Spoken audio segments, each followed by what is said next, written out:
एक व्यक्ति पशु पक्षियों का व्यापार किया करता था। एक दिन उसे पता लगा कि उसके गुरु को पशु पक्षियों की बोली की समझ है।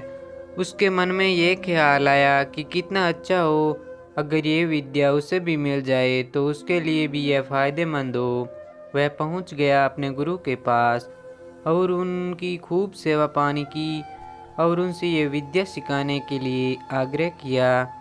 गुरु ने वो विद्या सिखा तो दी, लेकिन साथ ही उसे चेतावनी भी दी कि अपने लोभ के लिए वो इसका इस्तेमाल नहीं करे, अन्यथा उसे इसे कुफल भोगना पड़ेगा। व्यक्ति ने हामी भर दी। वो घर आया तो उसने अपने कबूतरों के जोड़े को यह कहते हुए सुना कि मालिक का घोड़ा 2 दिन बाद मरने वाला है। इस पर उसने अगले ही दिन घोड़े को अच्छे दाम पर बेच दिया। अब उसे भरोसा होने लगा कि पशु पक्षी एक दूसरे को अच्छे से जानते हैं। अगले दिन उसने अपने कुत्ते को यह कहते हुए सुना कि मालिक की मुर्गियां जल्दी ही मर जाएगी, तो उसने बाजार जाकर सारी मुर्गियों को अच्छे दामों पर बेच दिया। और कई दिनों बाद उसने सुना कि शहर की अधिकतर मुर्गियां किसी महामारी की वजह से मर चुकी है।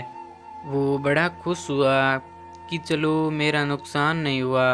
हद तो तब हो गई जब उसने एक दिन अपनी बिल्ली को यह कहते हुए सुना कि हमारा मालिक अब तो कुछ ही दिनों का मेहमान है। तो उसे पहले तो विश्वास ही नहीं हुआ, लेकिन बाद में अपने गधे को भी उसने वही बात दोहराते हुए सुना। तो वो घबरा कर अपने गुरु के पास गया और उनसे बोला कि मेरे अंतिम क्षणों में करने योग्य कोई काम है तो बता दे, क्योंकि मेरी मृत्यु निकट है। इस पर गुरु ने उसे डांटा और कहा कि मूर्ख, मैंने पहले ही तुझसे कहा था कि अपने हित के लिए इस विद्या का उपयोग मत करना, क्योंकि ये सिद्धियां न तो किसी की हुई है और न किसी की होगी।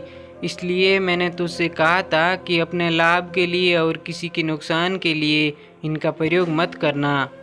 तो इस कहानी से यह सीख मिलती है कि खुद का भला करने के लिए दूसरों का बुरा नहीं करना चाहिए। तो दोस्तों, यह थी हमारी कहानी। कैसी लगी कमेंट करके ज़रूर बताएं। धन्यवाद।